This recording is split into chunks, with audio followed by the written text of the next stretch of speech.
आज कक्षा नवम के भैया बहन डेमोक्रेटिक पॉलिटिक्स पाठ 5 संस्थाओं का कामकाज इसके संबंध में अध्ययन करने जा रहे हैं। इस बात की भैया बहनों को जानकारी है कि लोकतांत्रिक व्यवस्था में सरकार अपने 3 अंगों की सहायता से कार्य करती है: विधायिका, कार्यपालिका, न्यायपालिका। तो इन 3 अंगों की सहायता से अपने सारे दायित्वों का निर्वहन सरकार करती है। तो इसी संदर्भ में हम लोगों को देखना है कि प्रमुख नीतिगत फैसले कैसे किए जाते हैं। देश में कोई ऐसी व्यवस्था बनाई जाती है जिससे कि समूह विशेष या संपूर्ण देश या किसी खास वर्ग के हित के लिए कोई काम अगर हो रहा है, चाहे आरक्षण की बात हो या फिर कोई व्यवस्था में और प्रकार के परिवर्तन की बात हो, तो उस प्रकार के आदेश किस रूप में जारी किए जाते हैं, उन आदेशों को अनुमति किस रूप में मिलती है, उस प्रकार के मापदंडों को तय करने में किनकी भूमिका होती है, इन सारी बातों की चर्चा हम लोग इस पाठ में करने जा रहे हैं। तो चैप्टर 5 में आप देख रहे हैं, एनसीईआरटी की पुस्तक है, पेज नंबर 85। शुरू में एक हेडिंग दिया गया है कि प्रमुख नीतिगत फैसले कैसे किए जाते हैं। कोई नीति से संबंधित जो निर्णय लिए जाते हैं उसमें भूमिका किनकी होती है। तो एक सरकारी आदेश की चर्चा है।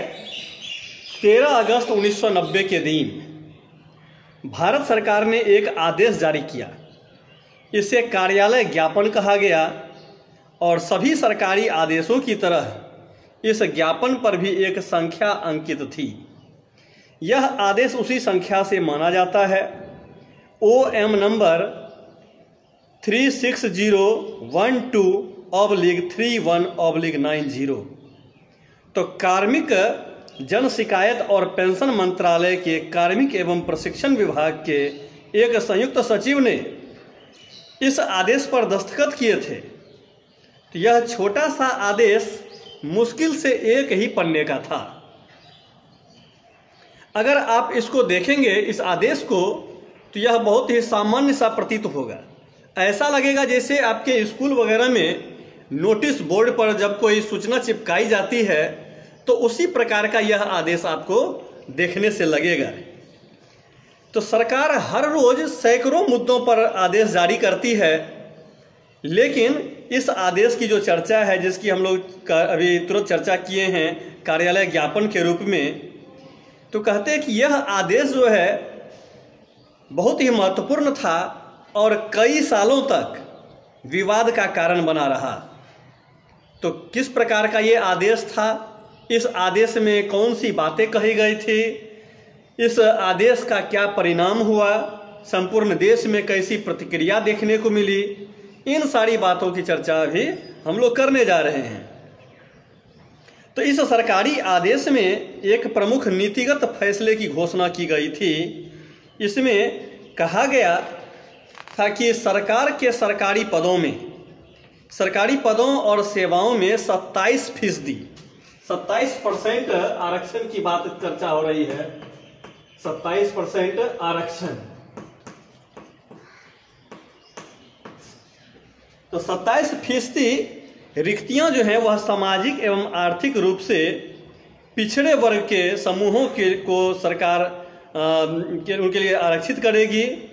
अब तक जिन जाति समूहों को सरकार पिछड़ा मानती है, उन्हीं का एक और नाम SEBC अर्थात socially and educationally backward classes है। तो जो सामाजिक और यह एजुकेशनली रूप से बैकवर्ड क्लासेज है, उनके लिए 27% आरक्षण विभिन्न सरकारी पदों सेवाओं में आरक्षित करने की बात की गई। तो अब तक नौकरी में आरक्षण का लाभ जो था वह केवल SC ST समूह के लोगों को ही प्राप्त था। SC अर्थात शेड्यूल कास्ट और ST अर्थात शेड्यूल ट्राइब। ऐसे वर्ग के लोगों को ही अब तक आरक्षण प्राप्त था, एक लेकिन नई व्यवस्था बनाई गई जो SEBC समूह के लोगों के लिए आरक्षण से संबंधित बातों पर बल देता है। यह 27% आरक्षण की बात इसमें कही गई। तो अब तक नौकरी में आरक्षण का लाभ केवल SC और ST समूह के लोग ही उठा रहे थे, और यह अब SEBC या सामाजिक और शैक्षिक रूप से पिछड़े वर्गों के लिए तीसरी श्रेणी तैयार की जा रही थी, और इनके लिए 27% का अलग से कोटा तैयार किया जा रहा था, अलग से आरक्षण की व्यवस्था बनाई जा रही थी, और अन्य लोग इन 27% नौकरियों के लिए प्रतियोगिता नहीं कर सकते थे।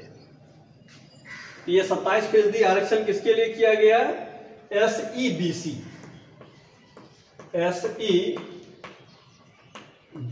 समूह के लोगों के लिए। तो अब है कि यह मतलब आरक्षण से संबंधित जो फैसले लिए गए, किसने लिया ये निर्णय, इसके संदर्भ में चर्चा है कि निर्णय करने वाले कौन थे। निर्णय करने वाले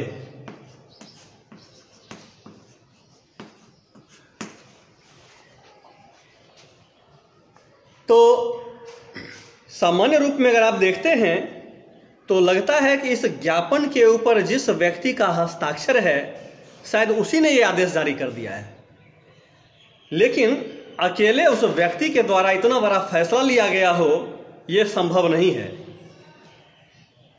तो वह किस रूप में आगे आया? तो वह आदेश अपने मंत्री द्वारा दिए गए निर्देशों को लागू करने वाला एक अधिकारी था, जिसके हस्ताक्षर थे उस दस्तावेज पर।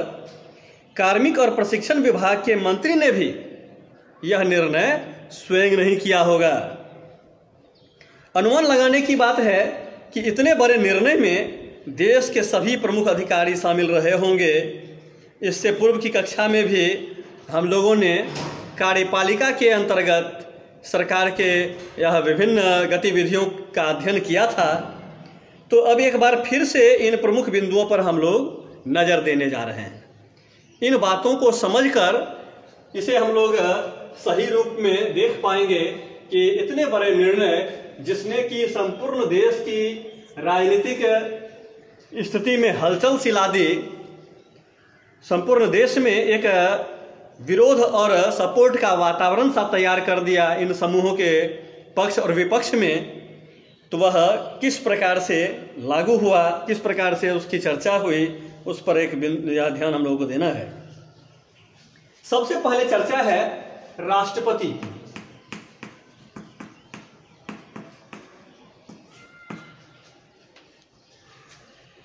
पूर्व के अध्याय में जो हम लोगों ने अध्ययन किया है संसदीय सरकार कार्यपालिका, उस अध्ययन के आधार पर हम लोगों ने देखा कि राष्ट्रपति राष्ट्राध्यक्ष होता है, अपने राष्ट्र का अध्यक्ष होता है।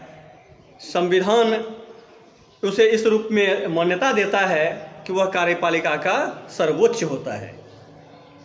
तो औपचारिक रूप से राष्ट्रपति देश का सबसे बड़ा अधिकारी होता है और प्रधानमंत्री सरकार का प्रमुख होता है, और दरअसल सरकार की ओर से अधिकांश अधिकारों का प्रयोग या इस्तेमाल वही करता है।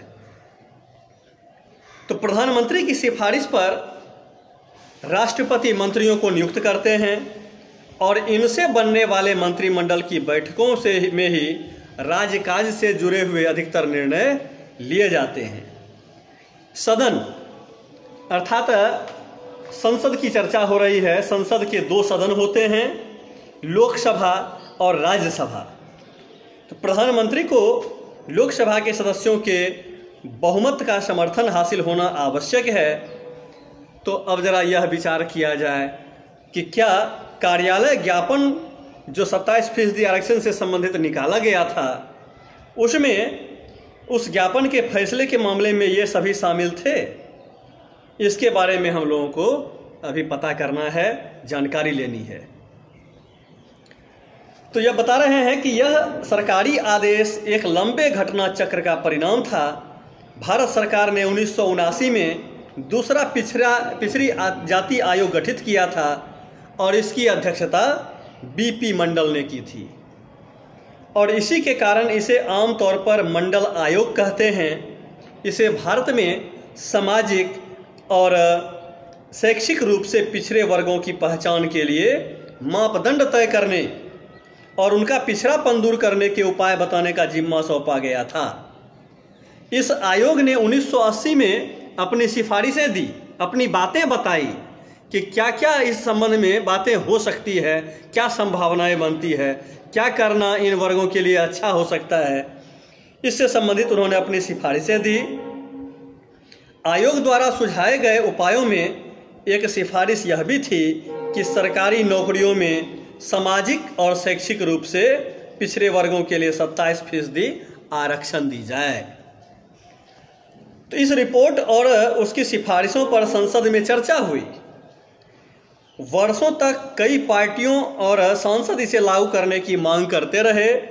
फिर 1989 का लोकसभा का चुनाव हुआ और जनता दल ने अपने चुनावी घोषणा पत्र में यह वादा किया कि सत्ता में आने पर वह क्या करेगा, तो इस मंडल आयोग की सिफारिशों को लागू करने का काम करेगा।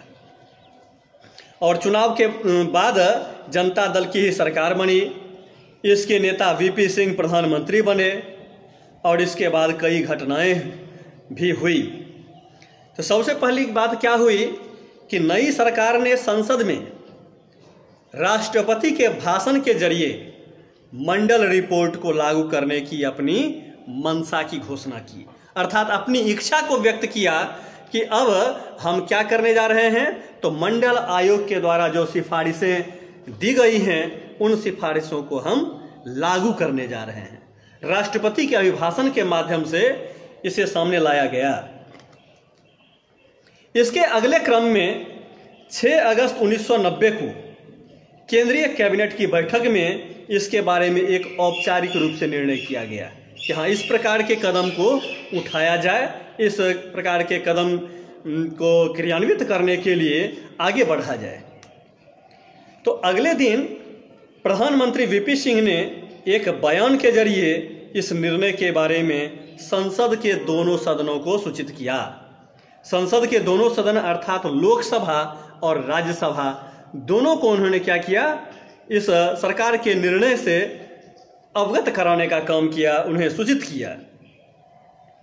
कैबिनेट के फैसले को कार्मिक तथा प्रशिक्षण विभाग को भेज दिया गया और विभाग के वरिष्ठ अधिकारियों ने कैबिनेट के जो निर्णय लिया गया था कैबिनेट के माध्यम से, उस निर्णय के मुताबिक एक आदेश तैयार किया और मंत्री की स्वीकृति केंद्रीय सरकार की तरफ से ली और एक अधिकारी ने उस आदेश पर हस्ताक्षर कर दिया।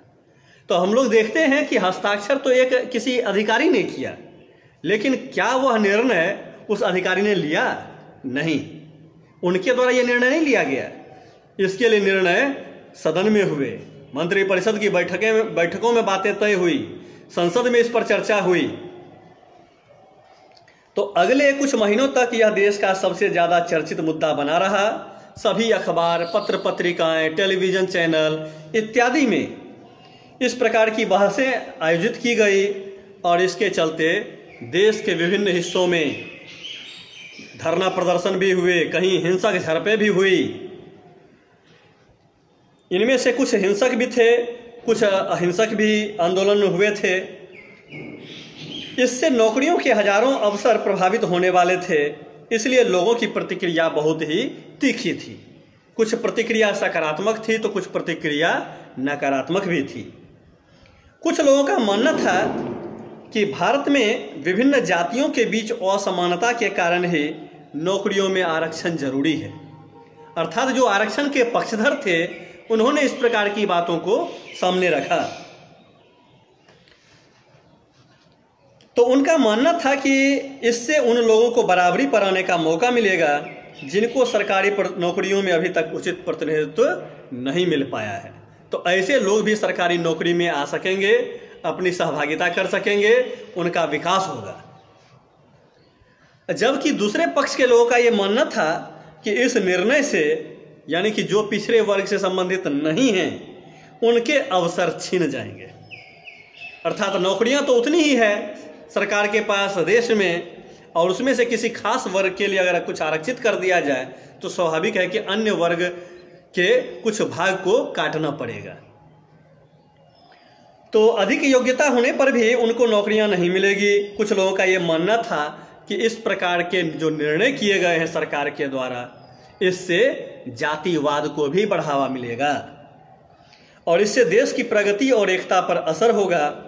यह निर्णय अच्छा था या नहीं, इस बारे में बहुत ही विस्तृत चर्चा करने की आवश्यकता है। इस अध्याय के आगे के अंश में हम लोग और भी चर्चा करने जा रहे हैं। तो ये देखना है कि इस प्रकार के जो विवाद थे, इस विवाद का निपटारा किसने किया। पूर्व के अध्याय में यह चर्चा हुई थी कि सरकार के 3 अंग विधायिका, कार्यपालिका, न्यायपालिका।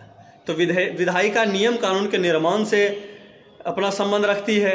कार्यपालिका विधायिका के द्वारा लाए गए नियम कानून को कार्यान्वित करने से संबंध रखती है, उसको वह लागू कराने का काम करती है। और जबकि न्यायपालिका वह संविधान के किसी भी यह प्रावधानों के उल्लंघन की स्थिति में ऐसे संबंधित व्यक्ति या समूह को दंडित करने का काम करती है, संविधान की व्याख्या करने का काम करती है। तो स्वाभाविक है कि यह जो विवाद की स्थिति हुई कि एक वर्ग कह रहा है कि आरक्षण नहीं होना चाहिए, दूसरा वर्ग कह रहा है कि जो सामाजिक और आर्थिक रूप से पिछड़े हुए हैं, जो शैक्षणिक रूप से पिछड़े हुए हैं, इन्हें आरक्षण मिलना चाहिए। तो यह विवाद की स्थिति का समाधान कैसे हुआ होगा, किसने किया होगा? तो स्वाभाविक है कि यह निर्णय न्यायपालिका के द्वारा ही यह किया गया हो, निपटारा किया गया होगा। तो इस बात की हम लोग पहले भी जानकारी लिए हैं कि इस प्रकार के विवादों का निपटारा सर्वोच्च न्यायालय और उच्च न्यायालय करते हैं। इस आदेश के विरोधी कुछ लोगों और संस्थाओं ने अदालतों में अनेक मुकदमे भी दायर कर दिए कि ऐसा नहीं होना चाहिए। और इस आदेश के विरोधी कुछ लोगों में उन्होंने अदालत से इस अवैध आदेश को अवैध घोषित करके लागू होने से रोकने की भी अपील की। यानी इस आरक्षण से संबंधित मुद्दे को न्यायालय में चुनौती दी गई, बताया गया कि इसे रोक दिया जाए, अवैध घोषित कर दिया जाए। तो भारत के सर्वोच्च न्यायालय ने इन सभी मुकदमों को एक साथ जोड़ दिया। इस मुकदमे को इंदिरा सहनी एवं अन्य बनाम भारत सरकार मामला कहा जाता है। सर्वोच्च न्यायालय के 11 जो सीनियर न्यायाधीश थे, उनके द्वारा दोनों पक्षों की बातों को सुना गया, दलीलें सुनी गई और उन्होंने 1992 में ये बहुमत से फैसला दिया कि भारत सरकार का ये आदेश अवैध नहीं है। लेकिन सर्वोच्च न्यायालय ने सरकार से उसके मूल आदेश में कुछ संशोधन भी करने को कहा। उसने कहा कि पिछड़े वर्ग के अच्छी स्थिति वाले लोगों को आरक्षण का लाभ नहीं मिलना चाहिए, यानी जाति के आधार पर यह आरक्षण लागू नहीं हो। जो वास्तव में सामाजिक और शैक्षिक रूप से पिछड़े हैं उनको ही इसका लाभ मिलना चाहिए। जो आर्थिक रूप से सबल हैं ऐसे लोगों को उससे वंचित रखा जाए। तो उसी के मुताबिक 8 सितंबर 1993 को कार्मिक एवं प्रशिक्षण मंत्रालय ने एक और आदेश जारी किया और यह विवाद सुलझ गया और तभी से यह नीति अमल में लाई जा रही है। अर्थात 27% आरक्षण जो आप सुनते हैं SEBC ऐसे जैसे वर्ग के लोगों के लिए, वो तब से लागू है। इस पाठ के अगले अंश में हम लोग चर्चा करेंगे कि राजनीतिक संस्थाओं की हमें आवश्यकता क्यों है। तब तक के लिए धन्यवाद।